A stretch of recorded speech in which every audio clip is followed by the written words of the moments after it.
오늘은 제가 어떤 말씀을 나누고자 하냐면 느헤미야를 좀 나누고자 해요. 느헤미야서를 계속 쭉 보면서 우리가 좀 나누려고 하는데 하나님의 사람은 하나님의 전략을 알고요. 사단의 전략을 알아야 돼요. 그래서 사단의 전략은 파쇄하고 하나님의 전략을 이 땅 가운데 풀어내는 거예요. 아멘. 네. 근데 이 느헤미야가 정말 지혜롭게 그것을 실행해 나아갔어요. 우리가 금요일 날 나눴듯이 느헤미야는 하나님이 누구이신지 분명히 알았습니다. 그리고 내가 누구인지 분명히 알았다라는 거예요. 그래서 예루살렘의 그 어려운 현실을 들었을 때 바로 울면서 하나님 앞에 엎드려 금식하면서 기도했다라는 거예요. 어떤 어려운 환경에 처했을 때 내가 할 수 없는 그 환경 가운데 부딪혔을 때 느헤미야는 머리로 인식하고 하는 것이 아니라요. 자동 시스템으로 그냥 갔다라는 거예요. 이것은 평상시에 하나님 앞에 엎드리는 귀한 습관화가 되었다라는 겁니다. 이게 체질화가 되었다라는 거예요. 그래서 느헤미야가 내가 하나님 앞에 중보하며 나아갈 때 내 죄만을 회개하는 것이 아니라 나의 죄, 그리고 백성의 죄, 그리고 우리의 조상의 죄까지 모든 것을 주님 앞에 상하고 통회하는 그런 심령으로 주님 앞에 기도하며 나아가게 되었습니다. 그러할 때 하나님께서는 불의한 왕의 은총을 받게 해주세요. 그래서 예루살렘 성전을 재건축할 수 있도록 허락을 받습니다. 이건 있을 수 없는 기적이에요. 그렇죠? 예, 그 기도를 통해서 하나님이 역사하신다라는 거예요. 느헤미야는 하나님만이 하실 수 있다라는 것을 알았어요. 머리로만 안 것이 아니라 믿었습니다. 그래서 하나님 앞에 해결자이신 하나님 앞에 전폭적으로 전심을 다해서 매달렸다라는 거예요. 다른 인간적인 방법이나 다른 술수를 쓰지 않고요. 오직 하나님 앞에 엎드렸습니다. 나에게 있는 모든 에너지, 모든 것들을 하나님 앞에 모두 다 쏟아냈다라는 거예요. 왜요? 하나님이 누구이신지 알았기 때문에 그래요. 그리고 내가 누구인지 알았기 때문에 그렇습니다. 그래서 여러분들이 이걸 아셔야 돼요. 머리로 아는 하나님과 성경에서 말씀하시는 하나님과 내가 경험적으로 무식 속에서 나오는 그 하나님에 대한 것이 갭이 있다라고 한다면 이 부분을 빨리 말씀으로 일치시켜야 된다라는 거예요. 이것이 하나님의 다림질이라고 말씀을 드렸습니다. 그렇죠? 나의 생각을 모두 사로잡아서 예수 그리스도께 복종시켜야 된다라는 거예요. 아멘. 그 성경에 나와 있는 하나님, 그 하나님의 진리의 다림질로 내려야 된다라는 거예요. 그리고 내가 누구인지를 분명히 안다라는 거예요. 금요일날 제가 간단하게 말씀드렸는데 내가 만약 선생님이다, 내가 재판관이다 라고 한다면 비난하고 조롱할 수 있을 거예요. 뭐가 옳고 그른지 판단하면서 너의 죄다, 너가 이래서 그랬지 라고 하면서 그냥 전체적으로 분석하는 데에 그쳤을 거예요. 하지만 느헤미야는 이것의 해결자는 하나님밖에 없고 그리고 이것을 놓고 회개할 누군가를 하나님께서 찾고 계신다는 걸 알고 있었어요. 그렇기 때문에 그 자리 가운데 나를 사용해 달라는 거죠. 주님 앞에 엎드렸고 그 중보자로서 하나님 앞에 토로했다는 것이에요. 그렇죠? 그리고 하나님께서는 그 기도를 통하여서 느헤미야에게 사명을 주셨습니다. 그 기도를 통해서 주신 거예요. 그 기도가 없었다면 그 사명이 느헤미야에게 있었을까라고 생각이 되어져요. 그렇죠? 그 사명이 뭐예요? 예루살렘의 성벽을 재건하라. 그렇죠? 그 사명을 느헤미야에게 주셨다라는 거예요. 아멘. 그래서 이 느헤미야는 중보자라서 주님 앞에 엎드렸고 내가 누구인지 분명히 알았어요. 내가 해야 될 일이 무엇인지 알고 그것 가운데 최선을 다했을 때 작은 일에 충성한 자에게 하나님께서 더 큰 것을 맡기시는 것처럼 하나 더 사명을 주셨지요. 방금 말씀드렸어요. 뭐라고요? 예루살렘의 성전을 재건축하라고. 예, 재건하라. 예루살렘 성벽을 재건하라. 라는 그거를 주셨다라는 거예요. 그러면 이제는 느헤미야는 어떻게 해야 돼요? 재건하라라는 명령을 받았어요. 그전에는 주 앞에 엎드려서 눈물로 통회하면서 금식하면서 나아갔습니다. 근데 하나님께 새로운 사명을 주셨어요. 이제는 어떻게 해야 돼요? 주셨는데 나는 중보자니까 계속 기도해야지. 하나님, 예루살렘 성벽을 재건하게 해주세요. 해주세요. 이렇게 기도하고 있다면, 네, 아이도 비웃습니다, 지금. 이제는 뭐 할 때예요? 예, 행동으로 실천할 때라는 거예요. 아멘. 예, 이제는 중보자로서 골방에 들어가서 기도하는 것이 아니라 이제는 하나님께서 행하시길 그 뜻을 실천해 드리는 거예요. 그래서 느헤미야가 행동으로 옮깁니다. 성전을 재건하기 위해서, 성벽을 재건하기 위해서 하나님 말씀 가운데 순종하기 위해서 그 부르신 가운데 순종하기 위해서 나아가는 데 있어서 이제 새로운 어려움들이 들이닥치게 됩니다. 느헤미야에서에 보면 이걸 쭉 다 읽으면 좋겠지만 시간 관계상 여러분들이 성경을 많이 알고 계신다라고 생각하고요. 아멘. 네, 아멘. 감사합니다. 예, 그리고 그냥 이렇게 좀 내용을 좀 할게요. 그래서 그 느헤미야가 순종하려고 이렇게 나아가는 과정 가운데서 원수의 괴략과 부딪히게 되어져요. 자, 부르신 가운데 하나님 뜻, 자, 빛을 비췄습니다. 그럼 어떻게 돼요? 그때부터 빛과 어둠의 전쟁이 시작됩니다. 왜요? 깜깜한 곳 가운데 빛을 들이댔어요. 그럼 어떻게 돼요? 어둠은 사라지게 되어 있습니다. 네. 그렇기 때문에 내가 그동안 가운데는 빛을 드러내지 않고 있을 때는 별로 문제가 되지 않아요. 나는 아무 문제 없어요. 할렐루야, 감사합니다라고 살고 계세요. 그게 뭐예요? 아직 빛이 드러나지 않았다라는 거예요. 네. 뭐 그렇다고 맨날 문제 있는 거 좋다는 건 아니고요. 어찌됐든 빛이 드러났을 때는 아주 격렬하게 싸움이 있는 거예요. 원수의 전략 가운데, 사단의 전략 가운데 아주 대표자로 쓰임받았던 세 인물이 나와요. 발음이 좀 쉽지 않은데 산발랏, 게셈, 예, 도비야, 이 세 사람의 가 나와요. 그래서 어떻게 했냐면 느헤미야의 예루살렘 그 성벽을 재건한다라는 그 계획을 듣고 그들이 가장 먼저 했던 게 뭐였냐면 듣고 분노했습니다. 분노했어요. 자, 사단이 분노했다라면 하나님 입장에서 잘했다라는 거죠. 그렇죠? 원수의 입장에서는 위험 인물이라는 거예요. 왜요? 하나님의 사람이기 때문에. 네, 분노했다라는 거예요. 자, 분노하면서 막 협박합니다. 그리고 두려움을 조성해서 막 으르렁거리는 우는 사자와 같이 산길자를 찾는 것처럼 막 그렇게 해요. 자, 그럴 때 사람들이 어떻게 반응하는가? 어떤 사람은 이제 그렇게 합니다. 처음에 이런 얘기 많이 들었을 거예요. 영적인 세계가 열렸을 때 가장 먼저 보는 게 뭐예요? 경험담을 얘기해 보세요. 가장 먼저 무엇을 보셨습니까? 예, 어둠. 전 세계에 있는 귀신을 봤다. 그렇죠? 무슨 귀신 봤다. 뭘 어둠 뭐 봤다. 이런 사람들이 좀 꽤 있어요. 그래서 영적인 세계가 열린 것에 대해서 두려워서 그거 닫아주세요라고 기도했다라는 분이 계세요. 가까이 계시죠? 네. 그런데 하나님께서는 참 그런 기도도 들어주시나 봐요. 잘 모르겠는데 그 얘기 듣고 저는 그 기도 절대로 안 했어요. 왜냐하면 진짜 닫아주실까 봐. 왜? 어둠에 대해서 보여주셨다 할지라도 그건 뭐예요? 이빨 없는 사자라는 거예요. 허상이라는 거예요. 그림자라는 거죠. 사단이 발악을 하면서 막 해요. 왜요? 끝자락에 있을 때 그럽니다. 자기 정체를 드러났다라는 것은 그렇게 발악을 하면서 할 때는 언제냐면 끝자락에 있어요. 왜요? 자기가 도망갈 때가 이제 자기의 그것이 끝났다라는 것을 알기 때문에 끝까지 발악을 한다라는 거예요. 그전에는 자기 자녀죠. 그럼 건들지 않아요. 왜냐하면 내가 말하는 대로 잘 따라오니까 내버려 둬요. 그런데 이게 말을 안 들어.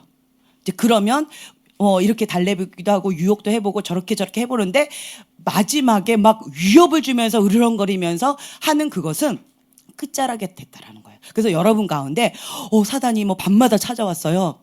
혹은 어떤 무서움이 있었어요. 어땠어요. 저쨌어요.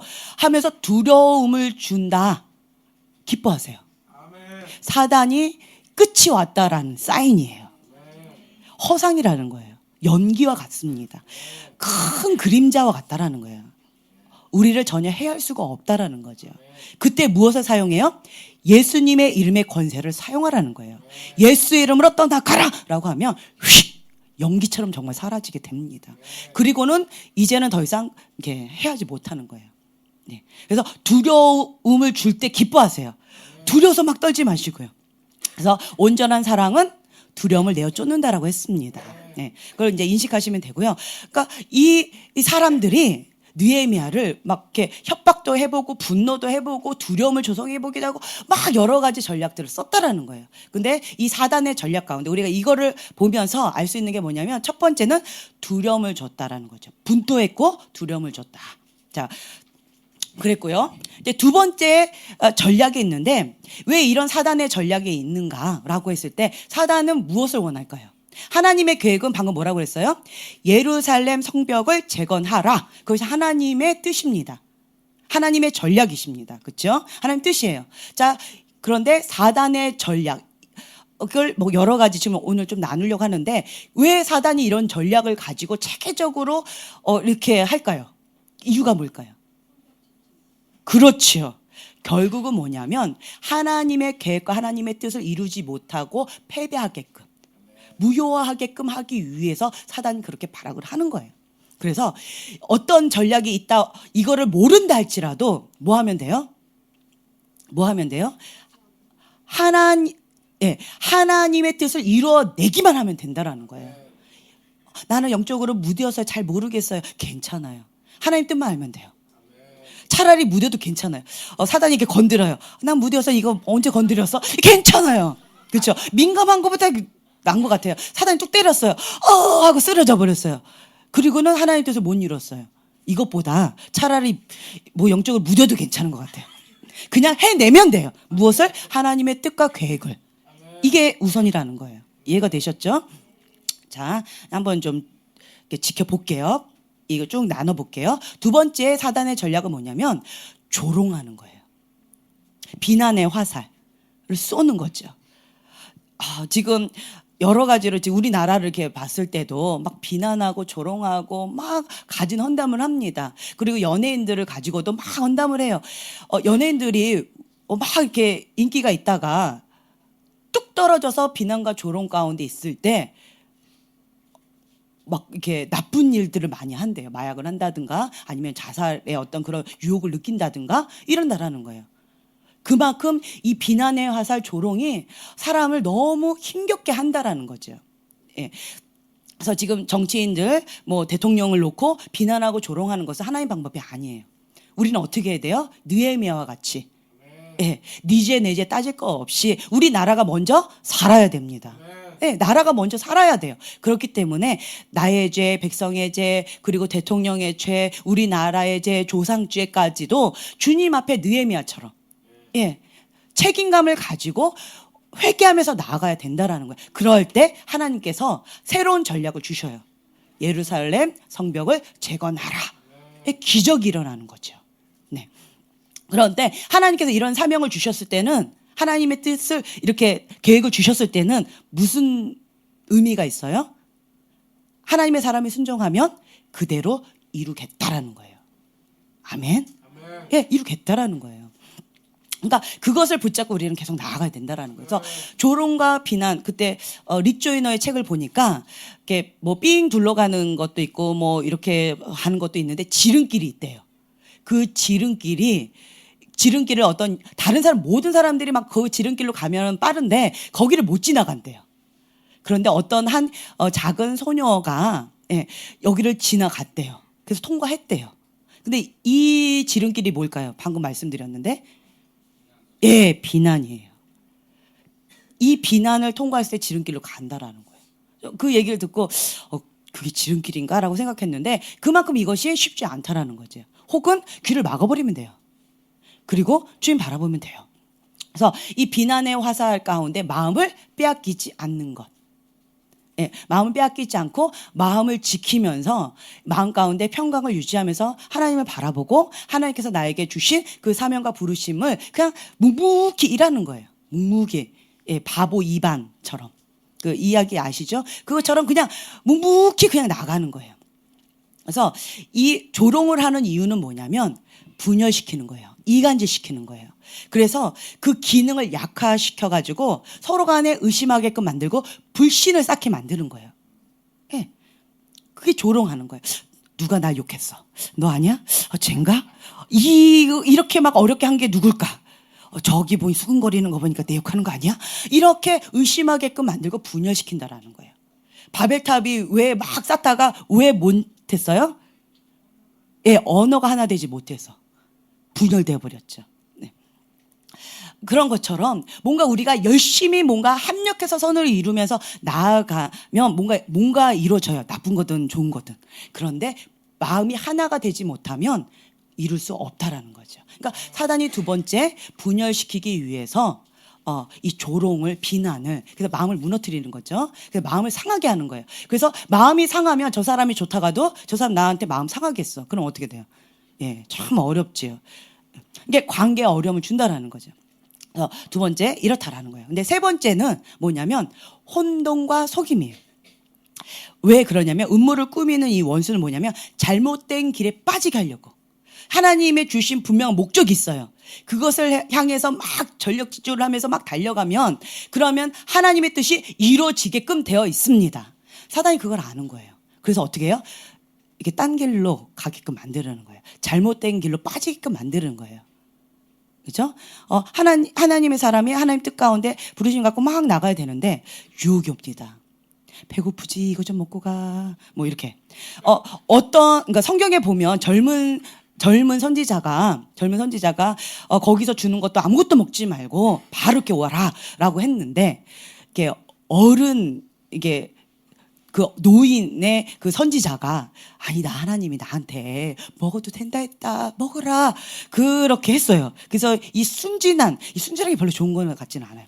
이 순진하고 어리석은 분별이 없으면 정말 이게 사단 밥 되기 쉬워요. 이 순진한 이 선지자가 젊은 선지자가 하나님은 나한테 그렇게 말씀하셨는데 이분이 어르신이니까 뭐 이분한테 그렇게 말씀하셨다면 그런가 보지 하고 진짜 먹고 그냥 쉬어버렸어요. 그리고 나서 어떻게 됐어요? 이 어르신 이 선지자가 저주를 퍼붓습니다. 너가 하나님의 뜻을 듣지 않고 엉뚱한 걸 듣고 이렇게 했기 때문에 너는 이렇게 될 것이다. 죽는다라는 거예요. 자기가 그렇게 해놓고 그렇게 죽는데 난 이 부분이 참 이해가 되지 않았어요. 좀 믿을 사람 없죠.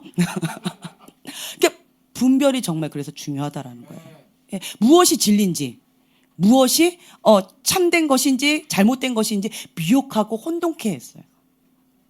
그렇게 한다라는 거예요. 그래서 우리가 그 잘못된 길로 빠지지 않기 위해서 분별을 해야 돼요.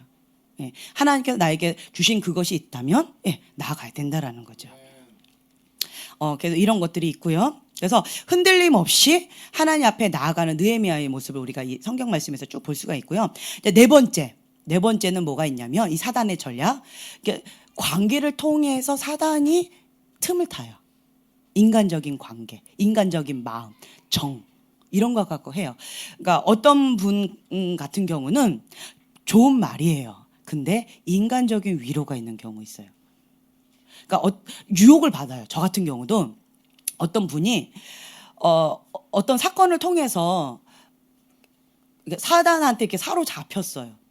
그래서 굉장히 큰 고통을 당하고 있는 거예요. 이제 그런 분을 봤을 때 제 마음이 어려웠어요. 안쓰러웠어요. 그래서 인간적인 마음에 제가 엉뚱한 얘기를 했어요. 엉뚱한 얘기를 했어요.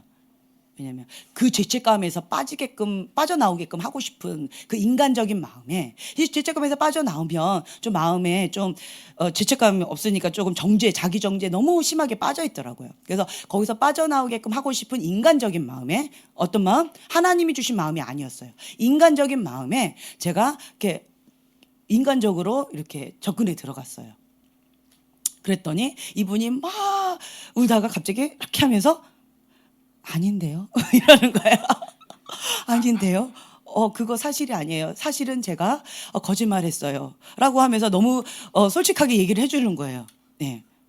왜냐하면 제가 인간적인 마음에서 했기 때문에 그분이 양심에 이게 갇히게 되었나 봐요.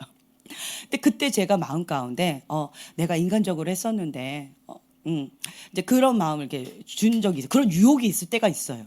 있어요. 근데 여러분들이 사역을 할 때 그런 유혹을 경험해 보셨죠?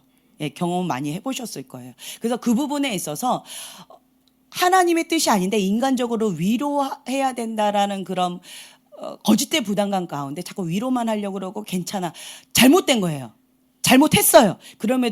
그럼에도 불구하고 이 사람이 너무 괴로워하니까 괜찮아. 인간이 뭐 다 그렇지 뭐. 라는 식으로 위로하는 걸로 들어가 버리면 아주 위험하다라는 거예요. 이해가 되세요? 아닌 건 아닌 거예요. 예. 그래서 하나님의 뜻 가운데 하나님이 주신 그 말씀, 그 마음을 가지고 들어가야 된다라는 거죠. 그래서 이 부분에서 민감하게 나아가야 돼요. 근데 이 사단이 이 인간적인 마음, 인간적인 관계의 틈을 타서 이렇게 들어가는데, 그런데 여기 이제 느헤미야서에 보면은 자, 제사장 알리아십이 타협을 해가지고 아까 도비야라는 그 사람한테 성전의 가장 큰 방을 그 적군한테 침실로 내어줘요. 예, 성전의 가장 큰 방을 그 적군한테 침실로 내어준다라는 거예요. 그럼 뭐예요? 우리 마음의 중심 가운데 침실이에요. 예, 거기에 가장 큰 방을 내어줘서 거기를 자리 잡고 있다라는 거죠. 이게 타협을 통해서 타협을 했다라는 거예요. 그때 느헤미야가 와가지고 어떻게 하냐면 그 도비야의 모든 살림살이랑 그 모든 것들을 길바닥에 다 내던져요. 그리고는 내쫓습니다.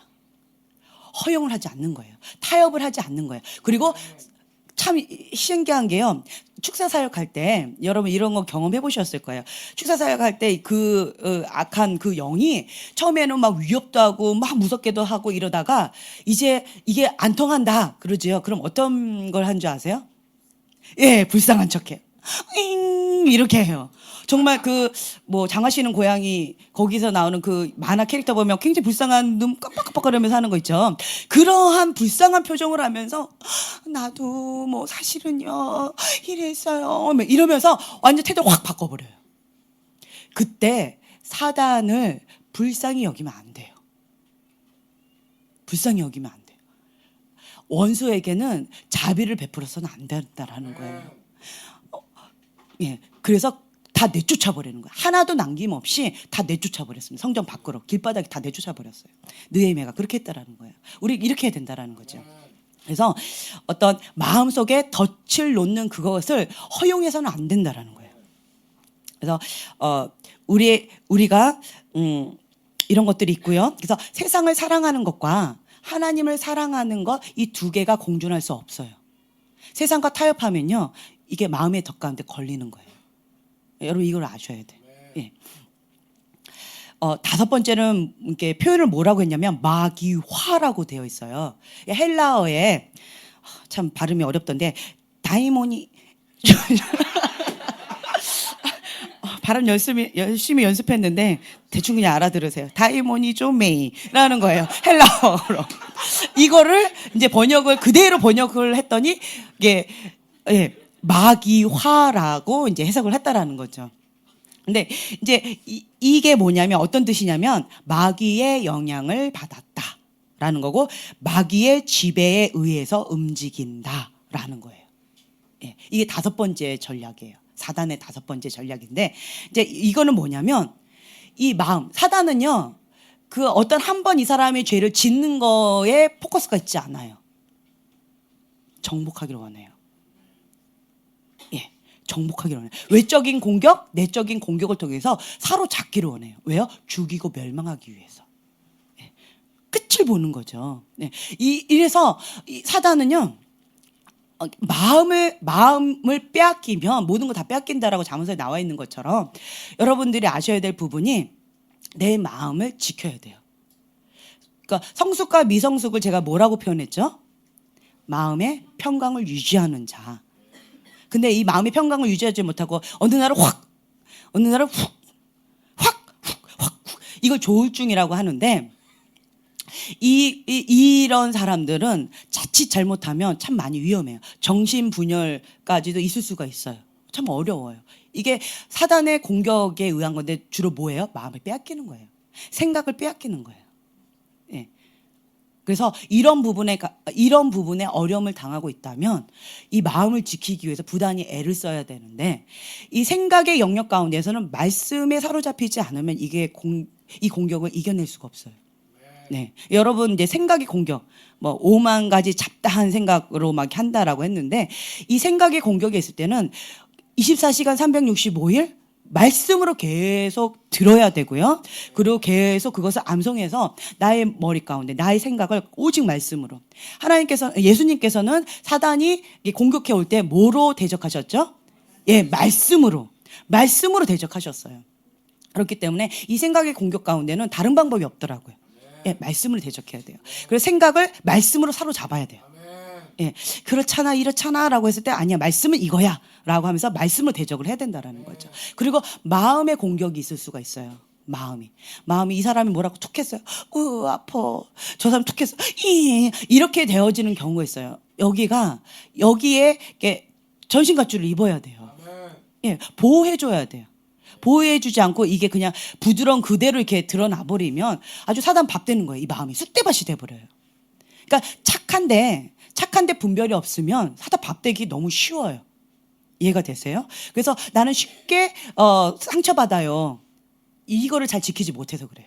여기를 쉽게 상처받아요. 이런 사람 여기를 잘 지키지 못하고 또 쉽게 상처를 준다고 그랬죠. 그렇죠? 어떤 영역에 내가 쉽게 상처받는 그 영역 가운데 쉽게 상처를 준다라는 거예요. 그래서 이런 부분에 있어서 마음을 그 무엇보다도 지켜야 된다는 건데, 이 부분은 이 마음을 지키는 데 있어서는 영육혼이 강건해야 돼요. 예. 그래서 마음을 빼앗기지 않기 위해서 하는 방법 제가 말씀을 드렸어요. 뭐예요? 무시로? 예, 무시로 방언도 하고요. 무시로 이게 내 힘으로 안 돼요. 방언을 해도 안 돼요. 그러면 다양한 방법의 기도를 하는 거예요. 다양한 방법으로. 예, 다양한 방법. 자, 다양한 방법 뭐 아시죠? 제가 맨날 강조했기 때문에 네, 아실 거예요. 네, 그죠. 육이 죽는 지름길은 뭐예요? 금식이에요. 예, 끼니 금식 갖고 안 돼요. 뭐 이렇게 눈이 땡그레지고 그러세요? 네, 끼니 금식 갖고 안 돼요. 이거를 지키기 위해서는 온전한 금식으로 들어갈 수밖에 없어요. 예, 온전한 금식. 끼니 금식은요, 워밍업. 예, 따라해 보세요. 끼니 금식은 워밍업이에요. 네, 이렇다라는 거예요. 그래서 어떤 분은 참 사단의 속임에 빠져요. 아까 제가 세 번째 혼돈과 속임이라고 그랬는데, 사단은 거짓의 아비, 속여요. 뭐라고 속인 줄 아세요? 좀 이렇게 체구가 있는 사람들은 나 금식 못해, 날 봐, 못 먹으면 큰일 나게 생겼잖아, 이렇게 얘기하시고요. 삐쩍 마른 사람이 있어요. 나 금식 못해, 나를 좀 봐, 한 끼도 안 먹으면 쓰러져, 뭐 이럽니다. 그게 사단의 속임수예요. 사단의 속임수예요. 그렇기 때문에 이게 체구가 있어도 체구가 없어도 어려운 건 어려워요. 상관이 없어요. 죽으면 죽으리라라는 각오로 하는 거예요. 예, 금식하죠. 근데 여러분, 자기 진단법 가운데 한 끼 금식, 하나님께서 감동을 주셔서 금식하라라는 마음을 주셨는데, 한 끼 금식도 어렵다? 육이 아주 강하다라는 거예요. 예. 이거 아주 그것을 자기가 아셔야 돼요. 그래서 이런 거가 있다. 그래서 마음을 지켜야 된다라는 거예요. 그러니까 여러분들 가운데서 마음을 쉽게 뺏기는 사람들이 좀 몇 분 계셔요. 네, 몇 분 계셔요. 그 부분이 착한데 분별이 없어서 그러고요. 네. 그리고 너무 인간적인 마음이 크고요. 공통분모를 지금 말씀드려요. 인간적인 마음이 크고요. 그리고 하나님의 뜻을 잘 모르고 인간적인 정에 이끌려서 끌려가는 경우가 많이 있어요. 좋은 거지만 하나님 입장에서 볼 때는 위험합니다. 예. 그래서 내가 쉽게 마음을 빼앗기고 쉽게 우울하다, 쉽게 슬프다, 쉽게 상처받는다, 쉽게 마음이 어려워진다. 어떤 사람이 말 한마디만 해도 마음이 확 무너져 버린다 라고 한다면, 내가 마음을 지금 잘 지키지 못하고 있구나, 인식하셔야 돼요. 지금 이 사단의 전략은 뭐 하라고 한 거냐면 인식하라는 거예요. 인식하셔야 돼요. 그걸 인식하시고, 내가 이런 부분에 연약함이 있구나, 인식하셔야 돼요. 그리고 사단이 주로 나의 연약한 부분을 집중 공격해요. 예. 그래서 예를 들면 이게 보면은 어떤 사람은 돈으로 집중 공격을 해요. 이렇게 돈으로, 저렇게 돈으로. 돈 벌어야지. 뭐 이렇게 이거 하려면 돈이 많이 들잖아. 이런 분들이 있어요. 자, 어디로 사단이 쉽게 공격할까요? 예, 돈. 그렇죠? 그리고 이런 걸 하나님의 뜻 가운데 이렇게 해야 됩니다. 그래서 아이 문제 때문에 아이를 어떻게 아이가 그러면 주로 사단이 어디를 공격할까요? 아이예요. 예. 또 어떤 분은 이렇게 하세요라고 했을 때 제가 몸이 연약해서요. 그러면 어디로 공격을 할까요?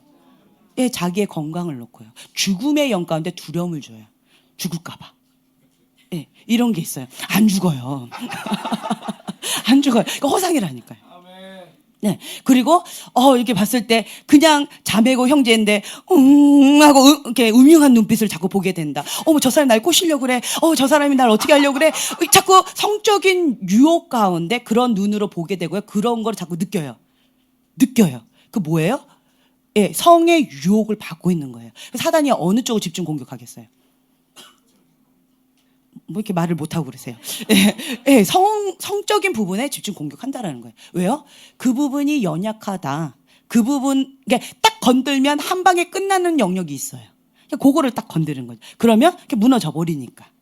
이렇게도 해봤다가 저렇게, 그러니까 아이들 노는 거 한번 보세요. 참 재밌어요. 사단의 어떤 전략들을 이렇게 볼 수 있어요. 막 이렇게 찝쩍거리고 막 이렇게 해요. 상대방이 반응 없죠? 재미없어요. 그럼 옆에 사람 찝쩍거려요. 근데 얘도 반응을 안 하죠. 그러면 저 사람을 간테 쪼르륵 가가지고 해요. 근데 얘가 반응하면서 잉 하고 반응을 하죠. 그리고 같이 싸우죠. 더 재밌어가지고 더 해요. 그러니까 사단이 이렇게 한다라는 거예요. 예. 네. 재밌지? 사단이 그렇게 한다라는 거예요. 그래서 내가 반응하지 않을 때, 그 부분에 있어서 연약한 부분으로 무너지지 않을 때, 마음을 빼앗기지 않는다면 계속 몇 번 갖고 집중적으로 막 하다가 더 이상 재미가 없어서 안 해요. 자, 내가 뭔가를 하려고 할 때 꼭 그때가 되면 내 건강을 이렇게 공격이 들어온다든가, 혹은 내가 뭔가 하려고 할 때 아이를 놓고 마음을 상하게 한다든가, 내가 뭔가 좀 하나님 앞에 좀 나가려고 할 때 성적인 유혹 갖고 막 이렇게 집중 공격을 한다든가, 아니면 내가 하나님 앞에 이제 믿음을 가지고 내가 좀 뭔가 해봐야지라고 하는데 돈에 막 시험이 들어가지고 막 저 사람 나보고 돈 달라고 그러지 않나 막 이러면서 막 이렇게 할 때, 뭐 이런 거 좀 맡아서 한번 해보세요. 저거 하려면 돈이 많이 들 텐데 뭐 이렇게 한다든가, 아니면 돈 벌러 가야 되는데 라고 한다든가, 이렇게 자기 안에 어떤 부분에 있어서 내 마음을 이렇게 쉽게 뺏기는 어떤 부분이 있죠. 그러면 사단이 그거 갖고 계속 한다라는 거예요. 왜요? 재밌으니까. 근데 그 부분 가운데 아무리 집중 공격을 이렇게 해도 내가 반응하지 않고 내 마음 가운데 평강을 계속 유지하지요. 그럼 사단도 재미없어서 그 방법 안 써요.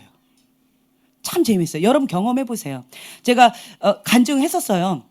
예전에 이제 순전 나드에서 이제 중보자로서 이렇게 했는데, 이제 나가려고 하는데 그때 사랑이가 참 어렸는데 꼭 그 집회에 있기 한 주 전부터 갑자기 아파요.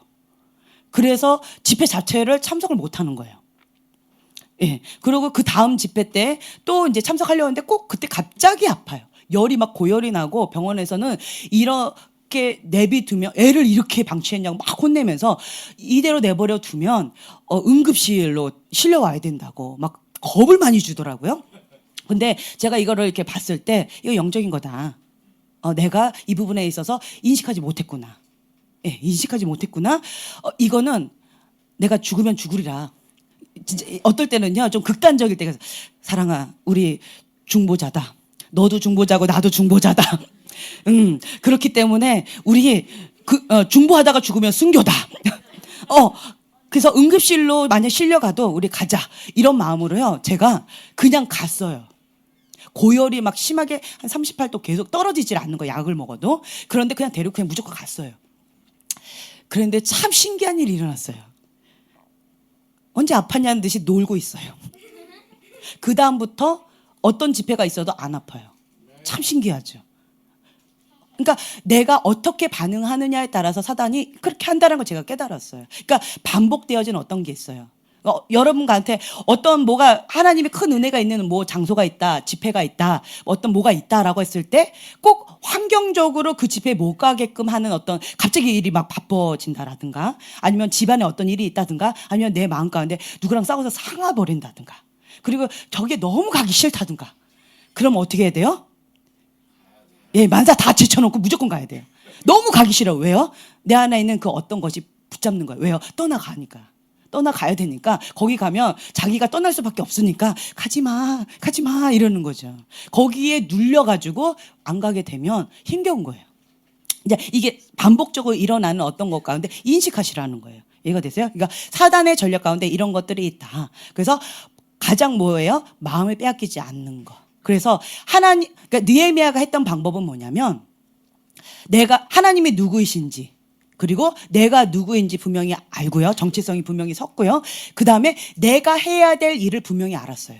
하나님이 주신 그 부르심, 사명이 뭔지 알았어요. 첫 번째는 중보했었고요. 두 번째는 행동을 해야 된다. 그래서 예루살렘 성벽을 재건하라 하는 가운데 행동으로 옮기면서 가진 사단의 전략 가운데에서도 반응하지 않았어요. 반응하지 않고요. 그러니까 비판을 할 때 막 비판하고 이렇게 할 때 조롱을 할 때 어떤 사람들은 내가 언제 그랬어 하면서 자기의 어떤 변명을 하려고 하든가 자기 합리화를 한다든가 거기에 휘말려 가지고 탁 낚이는 경우 있어요. 예. 이건 지혜롭지 못해요. 막 비난해요. 참소를 해요. 그땐 뭐 해야 돼요?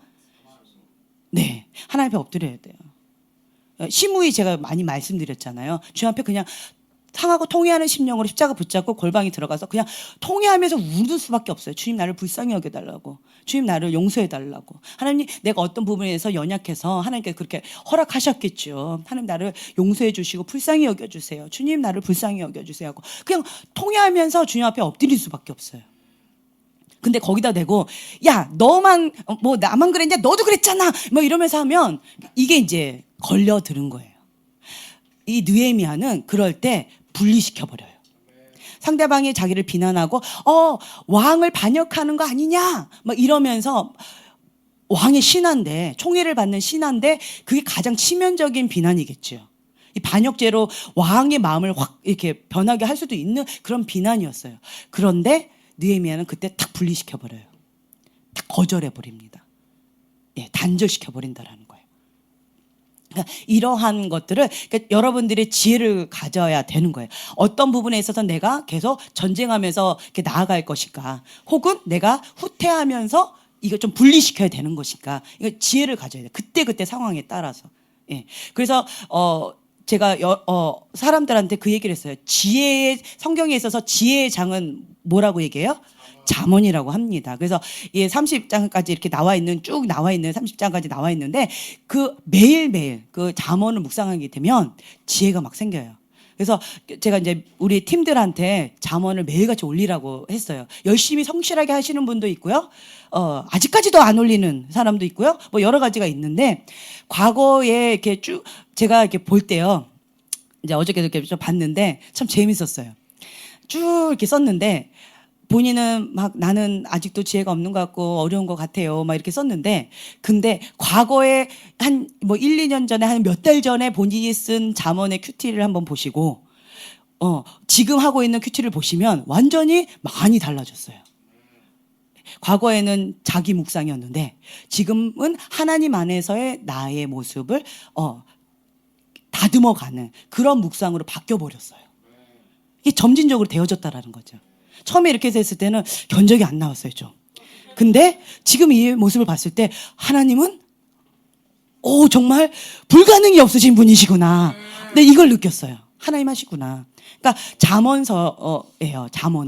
잠언서는 지혜의 장이에요. 그래서 지혜가 필요하십니까? 잠언을 계속 묵상해 보세요. 그러니까 이슬비 맞는 것처럼 그렇게 하나님께서 지혜를 주셔요. 그러니까 지혜의 근본은 뭐예요? 여호와를 경외하는 겁니다. 여호와를 경외하는 게 나는 뭔지 모르겠어요. 그러면 지혜를 달라고 구해야 되고요. 그리고 잠언을 계속 묵상해 보세요. 여호와를 경외하는 게 뭔지 그냥 알아져요. 예, 말로 얘기하면 거듭나는 게 뭐예요? 이랬을 때 말로 설명이 잘 안 되는 부분들이 있어요. 근데 이 잠언을 계속 묵상하다 보면 하나님께서 지혜와 계시형을 주셔서 하나님을 알게 해주세요. 하나님의 뜻이 무엇인지, 하나님의 계획이 무엇인지, 여호와를 경외하는 자가 어떻게 살아가야 되는지를 가르쳐 주신다라는 거예요. 예, 시편은 뭐예요? 하나님 앞에 통회하고 하나님 예배하는 예, 어떤 상황 가운데서 주님 앞에 나아가는 그런 예배자의 모습을 이렇게 나타냈잖아요. 그러니까 이런 것들을 좀 집중해서 본인에게 지금 현재 필요한 것이 무엇이다라고 한다면 그거를 전체를 보는 것도 중요하고요. 집중해서 보는 것도 아주 중요하다라는 거죠. 예. 그래서 이 느헤미야를 봤을 때 사단의 전략을 인식해야 돼요. 인식. 그리고 사단의 활동을 무력화시키는 거죠. 자, 그리고 느헤미야가 두 번째로 했던 게 뭐냐면 단절이에요. 방금 얘기한 거. 단절. 분리시키는 거예요. 단절. 그래서 사단이 우리의 삶 속에서 행하는 그 모든 활동들을 끊어버리는 거예요. 인식했죠. 이것이 잘못이다라고 인식했죠. 이것이 하나님의 뜻이 아니고 사단의 전략이다. 사단이 하는 거다라고 했을 때는 이거를 끊어버리는 거예요. 방금 제가 말씀드렸어요. 습관적으로 이렇게 공격을 받는 이것이 영적인 거구나라고 느꼈을 때는 그랬을 때는 이거를 끊어버리는 거예요. 병원에 가도 소용이 없어요. 그거는. 아예 아무리 막 계속 아파요. 근데 병원에 가보세요. 그때뿐이에요. 안 나요. 영적인 것은요. 병원에서도 해결할 수가 없고요. 다른 인간적인 방법은 해결이 안 돼요. 영적인 건 영적으로 풀어야 돼요. 믿음의 행동을 해야 되는 거예요. 이걸 예수의 이름으로 끊어버리는, 단절시키는 것들이 필요하다라는 거예요. 아멘. 네. 그래서 이 단절시키는 것 가운데서 느헤미야가 했던 것이 뭐냐면 아까도 계속 같은 말을 반복하는데요. 듣자마자 내가 가야 될 대상을 분명히 알았기 때문에 하나님 앞에 전폭적으로 매달렸어요. 그렇죠? 그리고 급식하면서 회개하면서 주님을 막 찾았어요. 전력으로. 그리고 음모가 막 들어와요. 그럴 때 어떻게 했냐면 곧장 하나님 앞에 나가서 기도했어요. 그리고는 행동도 합니다. 파수꾼을 세웁니다. 예, 파수꾼을 세워요. 그리고 이제 막 속여요. 그럼 어떻게 해야 돼요? 분별하면서 이런 관계를 간파하고 그리고 원수들을 내가 어떻게 할 수도 있겠지만 원수 갚는 것은 어디에 달려있대요? 예, 하나님 손에 달려있대요. 그래서 하나님 속에 맡겨드리는. 예, 이제 그렇게 하면서 나아갔다라는 거죠. 그래서 느헤미야는 여호와를 경외하면서 끝까지 나아갔어요. 막 주위에서 막 아무리 그렇게 해도 마음을 빼앗기고 겁을 주고 해도 그냥 내가 해야 될 그 일을 묵묵히 했어요. 노아처럼. 얼마나 노아가 비난을 들었을까요? 미쳤다. 노아가 말년에 이렇게 됐다. 그 산 꼭대기에 그 배를 짓는다. 완전히 미쳐도 저렇게 미쳐. 집안이 미쳤다. 얼마나 욕을 많이 했겠어. 그렇죠? 그 오랜 기간 동안. 뭐 1년에 한 게 아니잖아요. 그 오랜 기간 동안에 그 소리를 들으면서 묵묵하게 했다라는 거예요. 네. 그래서 어떠한 상황 가운데 있다 할지라도 하나님의 뜻이다라고 한다면 끝까지 밀어붙여야 되는 그런 담대함이 필요하다라는 거죠. 하나님 하실 것이다 라는 거예요. 그래서 하나님이 나에게 원하신 그것 가운데 분산하지 않아요. 어떤 사람은 하나님께서 하나 예를 들게요. 승만이 예배자예요. 지금 현재 하나님이 원하시는 건 예배예요. 예배. 그래서 예배자로서 주님 앞에 깊이 들어가기를 원하세요. 그러면 이 소리가 달라져요. 본인 아세요? 이 소리가 어떨 때는 되게 시끄러워요. 근데 어떨 때는 이게 막 감미로운 사랑의 멜로디처럼 들릴 때가 있어요. 어떨 때는 이것이 막 폭포수가 막 쏟아지는 것처럼. 예. 어떤 것들을 막 깨부시고 폭포수가 막 쏟아지는 것처럼 그렇게 할 때도 있어요. 예. 어떨 때는 시끄러운 꽹과리 소리 같이 느껴질 때가 있어요. 예. 왜 그럴까요? 예배자로서 하나님 앞에 내가 어떻게 살아갔느냐가 이게 그대로 나와요. 예, 그대로 나와요. 그렇기 때문에 우선순위가 예, 아멘 소리가 좀 이상해졌죠? 그렇기 때문에 우선순위가 나는 예배자예요. 예, 예배자가 우선되고 그 다음에 다른 거를 해야 돼요. 다른 것 때문에 예배자로서의 그것을 등한시 된다. 하나님 안 기뻐하세요. 근데 지금 살짝 우선순위 조금 바뀌었어요. 살짝 바뀌었어요. 우선순위가 마음의 중심 가운데. 마음은 이렇게 하지만 우선순위가 마음 중심에서 살짝 바뀐 게 있어요. 살짝 타협하는 게 있어요. 살짝. 예. 근데 그것 가운데 이제는 타협하지 않고요. 아까 타협하지 않는다 했죠. 타협하지 않고 그 우선순위가 반드시 딱 서야 돼요. 예배자로서. 그 다음에 다른 것을 할 때 이게 균형이 잡혀져요. 그래서 여러분들이 하나님께서 나에게 원하시는 그것 한 가지에 전력 질주 다 하는 거예요. 너 지금 느헤미야야 이것도 해야지 저것도 해야지 무슨 예루살렘 성전 그거를 성벽을 건축한다고 네가 왜 그래? 너는 중보자인데 야 중보 시간 너 3, 3일 했어? 뭐 이렇게 따지고 된다면 예, 그렇게 따지고 든다면 느헤미야가 마음이 막 그래 맞아 나 이거 해야 되는데 하나님은 이거 하라고 그랬는데 어떡하지? 혼동이 올 수 있어요. 속임수가 올 수 있어요. 근데 하나님 뭐라고 했어요?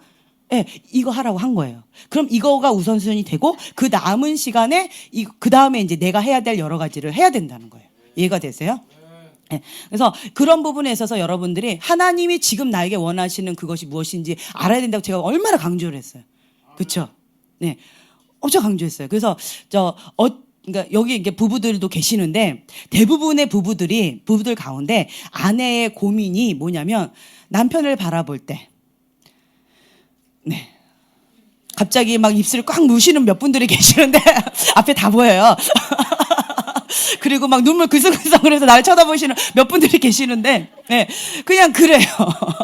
네, 그리고 주님을 바라보면 주님 막 이렇게 나오는 분들이 있어요. 네, 근데 하나님께서 원하시는 건 뭐냐면 어떤 분 막 울 것 같아서 나 이거 못 쳐다보겠네요. 네, 여기 보고 얘기해야 되겠어요. 네, 하나님께서 원하시는 그거는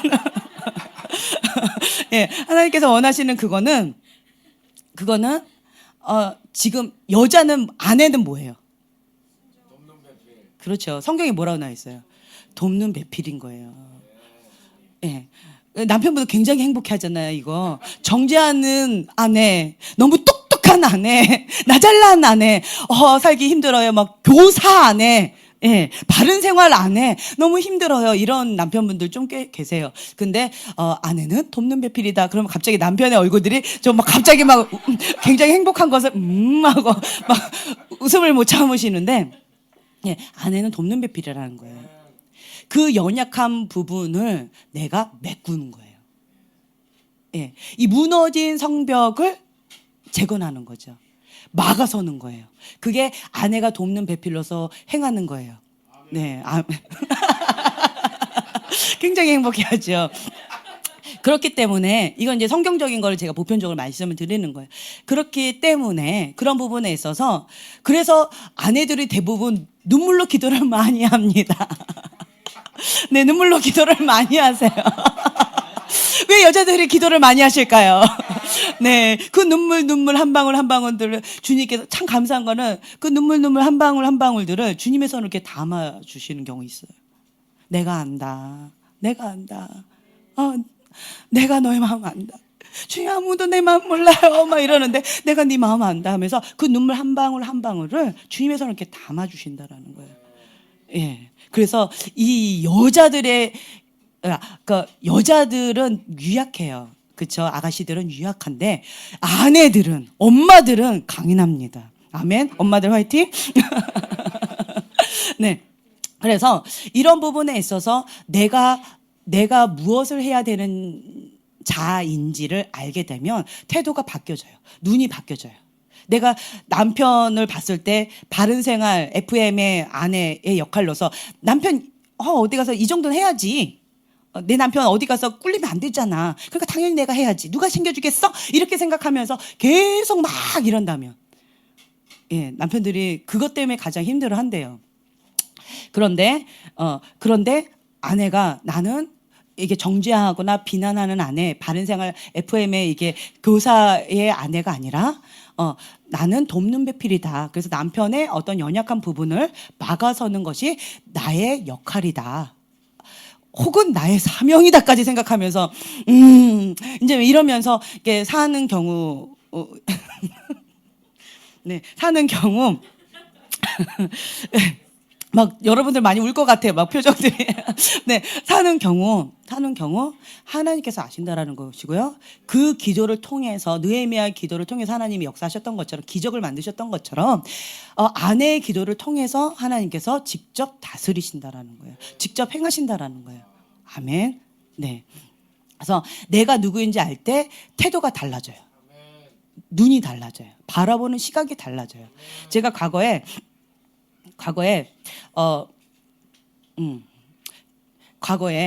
저희 어머니가 계시고 제 동생이 계시고 이런데, 예, 과거에 저희 어머니가 비난의 화살로 이렇게 많이 하셨어요.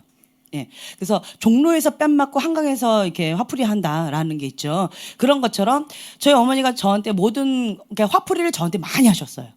그래서 우리 엄마는 이래저래 막 이러면서 제가 사춘기 때 막 엄마에 대해서 엄마는 나빠 나한테 내가 뭐 북이에요 막 이러면서 막 내가 막 이렇게 했던 적이 있었어요. 그런데 어느 날 제 동생이 저한테 똑같은 말을 하는 내가 북이야 막 이러면서 언니 정말 나빠 나한테 모든 화살을 다 쏟고 막 나한테 왜 다 퍼부 언니에 있는 그 아픔들을 왜 나한테 다 퍼부냐고 하는데 제가 충격을 받았어요. 왜요? 좀 전에 내가 엄마한테 했던 말이에요. 예. 근데 그 말을 내가 그대로 듣고 있는 거예요. 굉장히 충격을 받았어요. 그때 제가 깨달았던 게 뭐냐면 나는 피해자다라고 생각해서 엄마 용서 못해 이런 게 있었는데 내가 보니까 가해자인 거예요. 그래서 충격 막 하다가 충격받아서 얼어버렸어요. 그리고는 내가 피해자가 아니라 가해자구나 인식을 했어요. 인식을 하고는 그 부분에 있어서 내가 피해자 있을 땐 용서 못해가 됐는데 내가 가해자라고 인식이 되어지니까 이걸 이제 끊어야 되잖아요. 이 죄의 악습관을 끊어야 되는데 그렇게 되니까 용서받고 싶더라고요. 용서받고 싶어서 미안해 내가 무조건 잘못했어 뭘 잘못했는지 모르잖아 이런 몰라 그렇지만 미안해 네 마음이 상했잖아 막 왜 이렇게 했고 저렇게 했고 뭐 그래 그렇게 했겠지 미안해 막 이렇게 그래서 나는 기억이 안 나는데 저 뭐 했다고 그러면은 뭐 할 말이 없어 그래 미안해 이러고 끝나버려요. 이제 그렇게 되면서 제가 깨달았던 게 뭐냐면 나는 내가 피해자 입장에 있을 때는 용서 못해가 됐었는데 내가 가해자 입장 그러니까 피해자는 가해자다 동시에 된다라는 거예요. 이제 그 얘기 많이 했죠. 내가 받았던 그 영역을 그대로 한 거예요. 그래서 내가 어떤 부분에 상처를 받았다라고 생각하시면 내가 지금 현재 가해자로서 지금 하고 있다라는 거예요. 그래서 상처를 받지 않아야 돼요. 마음을 지켜야 된다는 거예요. 이게 단절. 이제 인식을 했으면 이걸 끊어야 돼요. 단절해야 돼요. 그 단절은 뭐예요? 용서하는 거예요. 나 자신을 용서하고요. 그리고 상대방을 용서하고 용서를 구하는 거예요. 그래서 그때부터 제가 이제 그 작업이 들어가기 시작한 거예요. 그래서 주기도문에도 나와 있죠.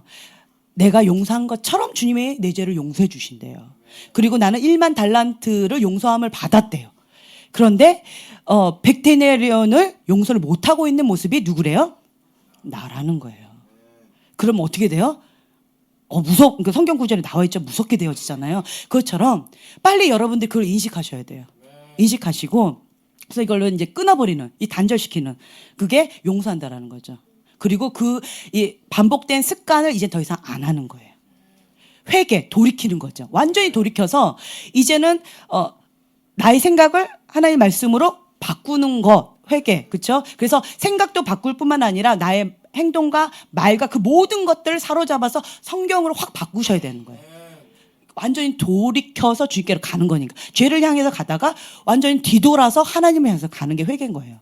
그래서 나는 회개해서 근데 행동은 여전히 죄를 해요. 그럼 회개한 거예요? 안 한 거예요? 회개 안 한 거예요. 말로만 미안해요 하고 또 이렇게 하는 거예요. 왜요? 그 죄를 좋아하니까. 그거는 회개가 아니에요. 그래서 그런 부분에서 이제 단절, 완전히 회개하고 용서하고 끊어야 되는 그것들이 있다라는 거죠. 아멘. 근데 내가 인식했을 때 그게 되어지더라고요. 그 작업이. 그 전까지는 내가 이거를 못 끊었어요. 왜요? 인식을 못했으니까. 난 피해자라고 생각했지 단 한 번도 가해자라고 생각을 안 했기 때문에. 그래서 어떤 부분에 있어서 내가 이렇게 상처를 받으려고 그러죠. 두렵고 떨리는 마음이 있어요. 왜요? 내가 이 부분의 상처를 받아들이게 된다면 단절하지 않고 받아들이게 된다면 그 영역 가운데 내가 가해자 역할을 할 수도 있기 때문에. 그래서 이런 부분에 있어서 여러분들이 항상 깨어 있어야 돼요. 깨어 있으면서 이렇게 나아가야 된다라는 거죠. 그래서 이런 영역들이 있다라는 것들을 여러분들이 이제 이해를 하시고 이렇게 하셨으면 좋겠고요. 자, 오늘은 이 앞자리를 조금